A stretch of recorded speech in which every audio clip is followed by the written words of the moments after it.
پھر اگلا سوال، قربانی کے گوشت کے 3 حصے کرنا، ایک حصہ خود کا، دوسرا خیش و اقارب کا، تیسرا مسکینوں کا۔ یہ حدیث پاک سے ہمیں بتایا گیا اگر مساکین لوگ اہل اسلام میں سے نہیں ہے تو اس حصے کا کیا حکم ہے؟ یعنی کوئی ایسے علاقے میں ہے کہ جہاں مسلم غریب مسکین لوگ نظر نہیں ہیں، ملتے ہی نہیں ہیں، تو وہ گوشت کا کیا کرے؟ 3 حصے کرنا، ایک ہم کھائیں، ایک رشتہ داروں کو دیں اور ایک مسکینوں کو۔ اگر کسی شخص نے قربانی کی اور 3 حصے نہیں کیے اور خود ہی گھر میں کھا لیے، آیا یہ قربانی درست ہے یا نہیں؟ الجواب، 3 حصے کرنا صرف استحبابی امر ہے۔ یہ بھی فقہ کا ایک بہت گہرا نقطہ ہے کہ کوئی حکم آقا علیہ السلام نے دیا، یہ حکم واجب ہونے کے لیے ہے کہ صرف مستحب ہے؟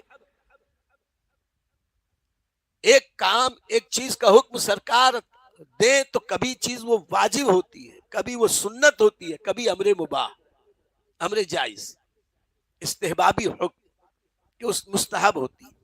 آقا کریم نے حکم دیا تو یہ جو کامل فقیہ ہوتا ہے، جو مفت سے مفتی نہیں افتاء سے مفتی ہوتا، جو 4 کتاب پڑھ کے اپنے آپ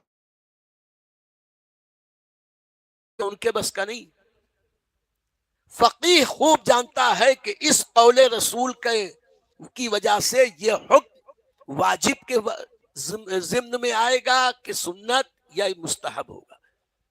تو اعلیٰ حضرت الحمدللہ اس درجے سے بھی اونچے درجے پر تھے، فرماتے ہیں کہ 3 حصے کرنا صرف استحبابی امر ہے، کچھ ضروری نہیں، چاہے سب اپنے صرف میں کر لے، یا سب عزیزوں قریبوں کو دے دے، یا سب مساکین کو بانٹ دے، تینوں طریقے سے جائز۔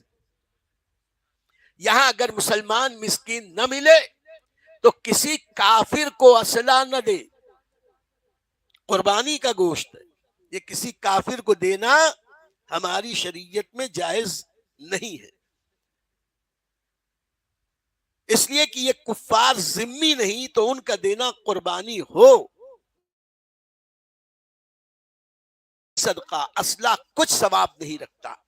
تو ایسے کفرستان میں اگر ہم کچھ کافروں کو یوں ہی صدقہ اور خیرات کریں تو ہم یہ سمجھیں کہ اس پہ ہم کو بہت ثواب ملے گا، اعلیٰ حضرت فرماتے ہیں ایسا نہیں ہوگا۔